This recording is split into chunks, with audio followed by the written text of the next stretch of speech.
Good morning, everyone, and welcome to day number 185. This day starting early here in Finland. It's 6 a.m., 5 something a.m. Yeah, bright and rolling. Last night's live stream actually just ended, and I actually caught the very end of it. So thank you guys for being here and being a part of it. A couple of things I wanted to jump on today because I'm going to try the update a little bit different. Today is Saturday, and I'm speaking here in Helsinki, and then again tomorrow, and then Monday down into Warsaw, and I will connect with PZ, with Zhenya, and as well the other guy coming from America to assist with our protection and security is coming on Monday. But prior to that, we're doing a lot of work. So there's two things I want to talk about. Early this morning, I was up and communicating with some of my guys in Ukraine. Helps being on their time zone. And last night, very, very, very difficult day or night in Zaporozhye, as well as Kharkiv. 16 missiles struck Zaporozhye in just the last few hours. That's crazy, folks. 16.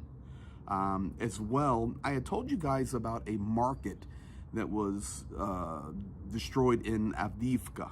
Well, another one 24 hours ago was struck as well in Kharkiv. And that actual market is the largest market in Europe, in Ukraine, but in Europe by square meters or the size of it, acres, hectares, whatever you want to call it. It's massive. It is now gone. And, you know, yes, society has changed here where there's shopping malls and markets and grocery stores. Of course, it's all modern. However, there are still, just like in America, we have these big flea markets or outdoor events. These are still very popular in Ukraine. Unfortunately, one of those was destroyed completely. It is gone. We're talking about major destruction, major livelihoods, major economic. And when I talk about major, I'm talking about this will be thousands of businesses, thousands gone. This is people's livelihood. So it's been destroyed. So once again, we see what's happening, the destruction of the economy, the destruction of civilian populations, civilian targets. You know, I'm sure there were many weapons that were hidden in the boxes of souvenirs that people were selling at the flea markets. But it's neither here nor there. The bottom line is it's destroyed. So that's the update for this morning on that. And I'll roll you a video of that. In fact, you can see some of that destruction right now.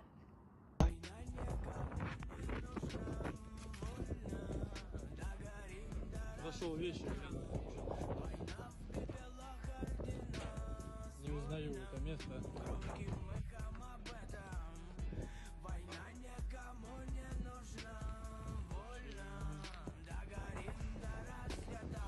Попал.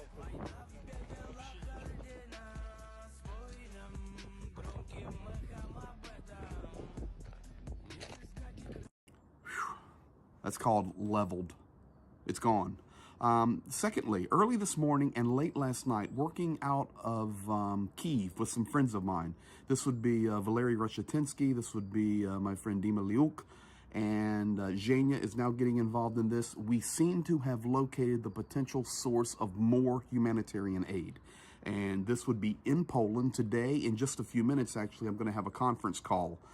So you guys be aware of that. It's looking like we're able to locate more humanitarian aid. And of course, it's vital. Do we have sources and resources now? Yes, but always looking for more. And the reason we look for more is because there are specific things that are requested, much like that big bag down in the basement here of tourniquets and chest seals and compresses and all these things that are specifically requested. So we really now have moved to the phase of the war where we're taking some risk here in the few weeks to deliver and help people. But we want to be specific. We're not just loading a vehicle with stuff to load it. These are very, very specific items, specific needs, whether it be medicines, food, military requests, things for children. I don't know, but we're working on it. But I just wanted to let you know that we do have a very, very good contact, and I'll be meeting with that person here in just a little while. So there, the beautiful sunrise here in Helsinki, Finland, as we get the day going. God bless you, and we'll continue building this update as we go through the day. Be blessed. So, a little bit later in the day here, and still here in Finland. Just got off the phone with Zhenya and got everything squared away to be meeting in Warsaw on Monday. Getting ready to give security guy a buzz, make sure he's all squared away, but we're good to go. Just got off a phone call with Kyiv and working on partnering together with another one of our organizations to secure more humanitarian aid, and everything is lining up, ready to roll. Talk about some other things I already have in the stream tonight, and additionally a little bit after this. But right now, I want to introduce you guys to my friend Ate. Hi, everybody. Ate is a Finn. Yeah. And so Ate, you're here in Finland.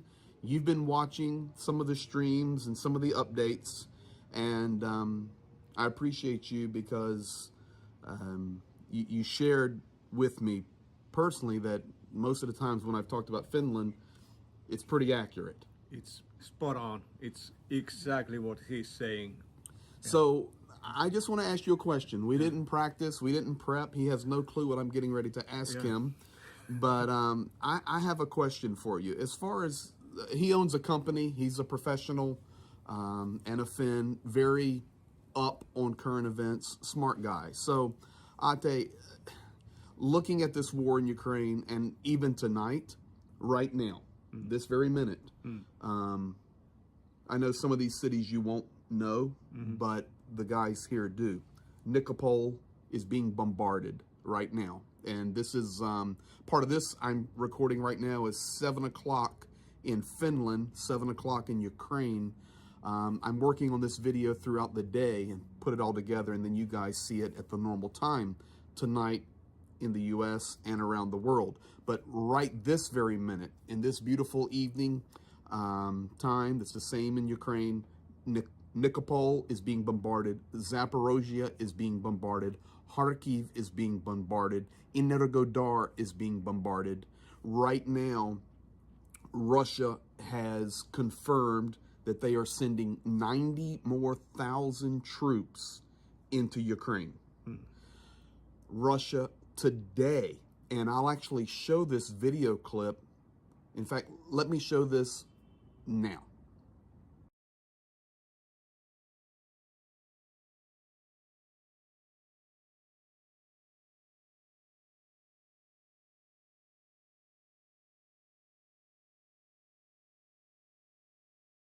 So as you can see, that's Crimea. That's the equipment coming. And the title of the program tonight, and I'm getting to your question, the title of the program tonight was,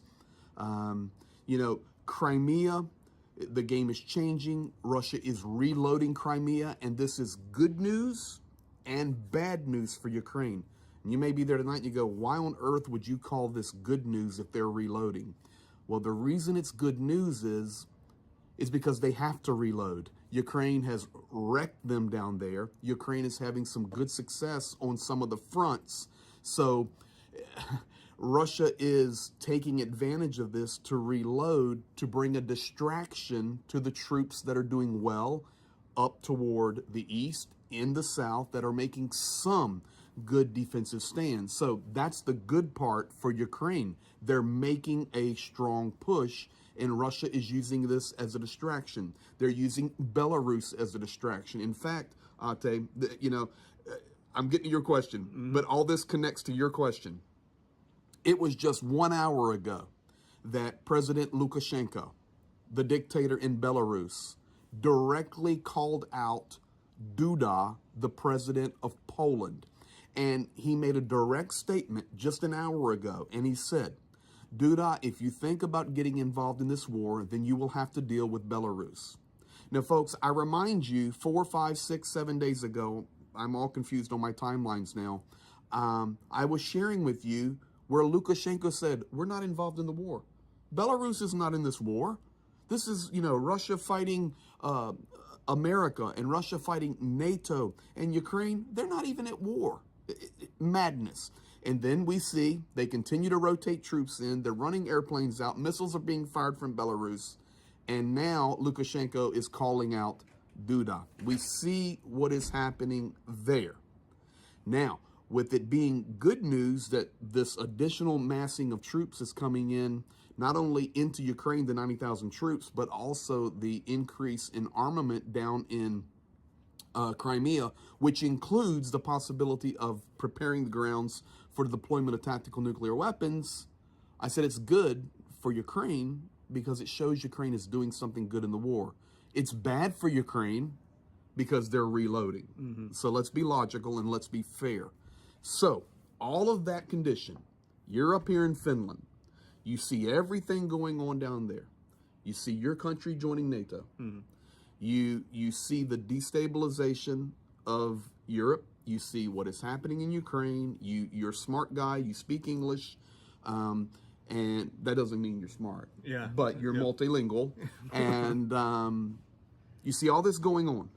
As a Finn, where do you think this is really going? Oh, that's a big question. It is a big question, but that's the question I wanted to ask you. You see everything. Have you always lived here in Finland? All my life, except for 1 year that I stayed in States. You stayed in the States? Yeah. Okay, so, I mean, we're not far from Russia here. That's true. Only 2 hours away by car. 2 hours by car, and then from the border there to St. Petersburg, it's very close. Exactly, yeah. Okay. You're also right across the Baltic Sea from Estonia, which, of course, was part of the Soviet Union. We know that Finland had to stand strong against the Soviets in the late 30s and the 40s. Russia really doesn't want to mess with the Finns militarily. We know that. The Finns are amazing. But when you look at all of this, you know all the history. Where do you think it's really going? Do you think this is going to stop? I think it will stop, but I don't know when. And it will stop because there is Russian mentality that I think it was Stalin already who said it, that Joseph Stalin. Yeah, if you want to see, actually, when you poke somebody with a stick, if there's a soft, push more. If it's hard, throw back. I mean, come back. Yes. And that's why Ukraine is showing that it's a hard place to poke a stick. They are giving their best and they are doing good, doing their very best defense. Yeah. But it's going to take more than that. Yeah, it does. My opinion. Yeah. And you don't have to agree. We can. I do. But you don't have to. Yeah. All right. I love Ukraine. I'm getting ready to head there in just a couple of days. But without international help, they can't win this war. I totally agree. But with international help, they can win the war. Exactly. Okay. Yeah. So I take this back all the way to Afghanistan when America left and we just disappeared. And then the Taliban took over. And I think Putin, who is a Stalinist, KGB, looked at the world and said, the world is ripe for me to poke. Yeah. And he started poking in 2014. He actually started poking in Georgia and North Ossetia and all these little places. And I don't disrespect them, but they're small. And the world was kind of quiet. And then 2014, poking in eastern Ukraine, poking Crimea. And then he's going, not much response here. Yeah. And then he sees America leave Afghanistan in a very strange way. He sees the world economies in a very difficult place. He sees NATO and the EU in a difficult place. The UN can't agree on anything. And he goes, now's my time. Yeah. Wham! Yeah. And unfortunately, the only way and I've tried to explain this to people, and you know, you really help me because you're here. Russia's just whichever direction. Let's see. Over there, yeah. Russia's just over there. Yeah. When the bully slaps you, you got to slap him back harder. Exactly. And yeah. that's what's not happening yet.